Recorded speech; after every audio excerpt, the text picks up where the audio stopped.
नमस्कार दोस्तों, आइए स्टार्ट करते हैं आज के क्वेश्चंस। किसकी कमी के कारण कुछ जीवों में बंधत्व हो जाता है? किसकी कमी के कारण कुछ जीवों में बंधत्व हो जाता है? Vitamin E. विटामिन ई पालक पर्ण में भारी मात्रा में होता है। पालक पर्ण में भारी मात्रा में होता है। लौह।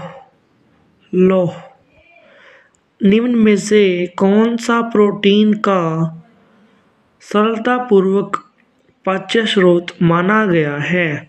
सोयाबीन। सोयाबीन निम्न में से कौन सा जल विलेय विटामिन है? निम्न में से कौन सा जल विलेय विटामिन ई है? Vitamin C. विटामिन सी किस जीवाणु में दही बनने में मदद मिलती है? Vibrio cholerae. Next, vitamin E की कमी से होता है जनन क्षमता में कमी। जनन क्षमता में कमी। निम्नलिखित में से किसकी कमी के कारण अरक्ता रोग होता है? लोहा। लोहा शारीरिक विकास के लिए सबसे महत्वपूर्ण पोषक पदार्थ कौन सा है? प्रोटीन। खाद्य पदार्थ पर आयोडीन की 2 बूंद डाले जाने पर नीला काला रंग प्राप्त होता है, जो उसकी डैश की उपस्थिति को इंगित करता है? स्टार्च। स्टार्च दही किसकी उपस्थिति में खट्टा होता है? दही किसकी उपस्थिति में खट्टा होता है? लैक्टिक अम्ल। लैक्टिक अम्ल। दूध का घनत्व मापा जाता है लैकोमीटर द्वारा। लैकोमीटर द्वारा। इनमें से सबसे सरल कार्बोहाइड्रेट क्या है? ग्लूकोज। इनमें से सबसे अधिक ऊर्जा हमें किससे प्राप्त होती है? आलू। आलू सुक्रोज का एक सामान्य नाम है? साधारण चीनी। साधारण चीनी। इनमें से मानव शरीर के लिए ईंधन का कार्य करता है? कार्बोहाइड्रेट। कार्बोहाइड्रेट यदि कोई मीठा रहित चपाती कुछ देर के लिए चबाए तो उसे एक विशिष्ट मीठे स्वाद का एहसास होता है, क्योंकि मुंह में कार्बोहाइड्रेट शर्करा में बदल जाता है।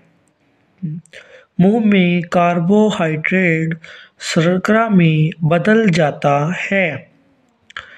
नेक्स्ट, यकृत का कार्य।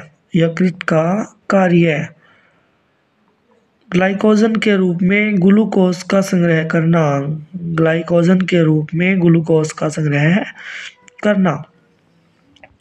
मानव श्वसन में क्या छोड़ा जाता है? Carbon dioxide.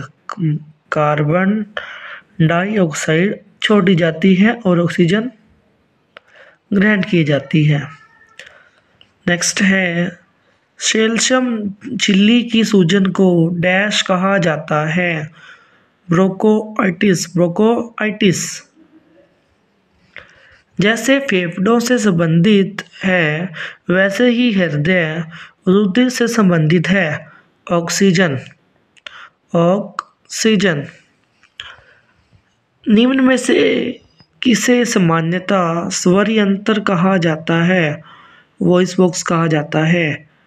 वाक यंत्र। वाक यंत्र निमोनिया में कौन सा अंग प्रभावित होता है? निमोनिया में कौन सा अंग प्रभावित होता है? फेफड़े।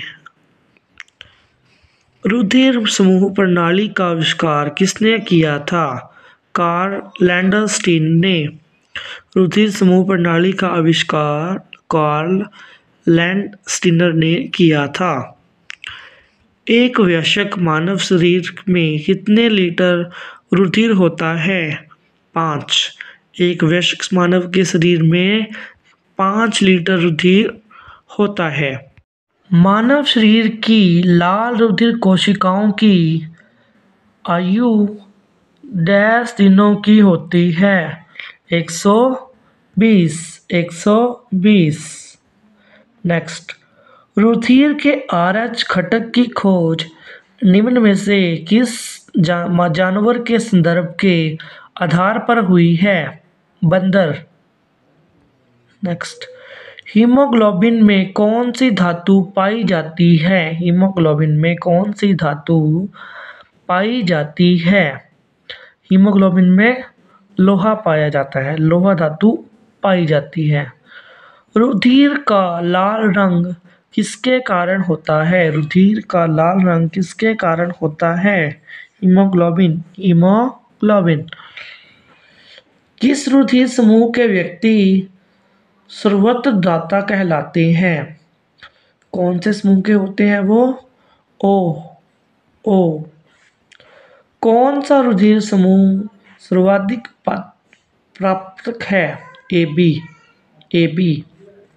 लाल रुधिर कोशिकाएं डैश में नष्ट हो जाती हैं? प्लीहा। मानव हृदय का वजन लगभग कितना होता है? 300 ग्राम। मानव शरीर में रुधिर परिसंचरण की खोज किसने की थी? William Harvey. किस सामान्य पुरुष में प्रति मिनट औसत हृदय स्पंदन है? 70। निम्नलिखित में से कौन सा रुधिर रुकंदन के लिए आवश्यक है? रुधिर बिंबाणु। लाल रुधिर कणिकाएं निर्मित होती हैं असित मज्जा में। इनमें से किसमें रुधिर नहीं होता पर श्वसन करते हैं? निम्न में से किसमें रुधिर नहीं होता पर श्वसन करते हैं? हाइड्रा।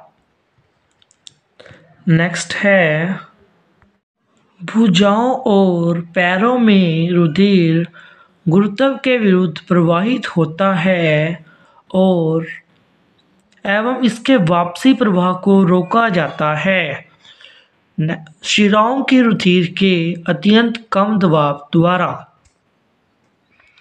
हृदय का पेसमेकर है NA नोड, SA नोड। निम्न में से मानव के लिए सामान्य रुधिर चाप किसे मापा जाता है? 120/80। निम्नलिखित में से कौन सा एक अक्षीय हड्डी नहीं है? कंधा। डैश एक मानव हड्डी का जोड़ नहीं है? मैक्रो। असंगत को चुनें। इसमें से है हड्डी। जांघ में पाई जाने वाली हड्डी को कहते हैं फीमर। ग्रीवा केशरुक कहाँ अवस्थित है? गला। मानव की हड्डी फिबुला पाई जाती है पैरों में।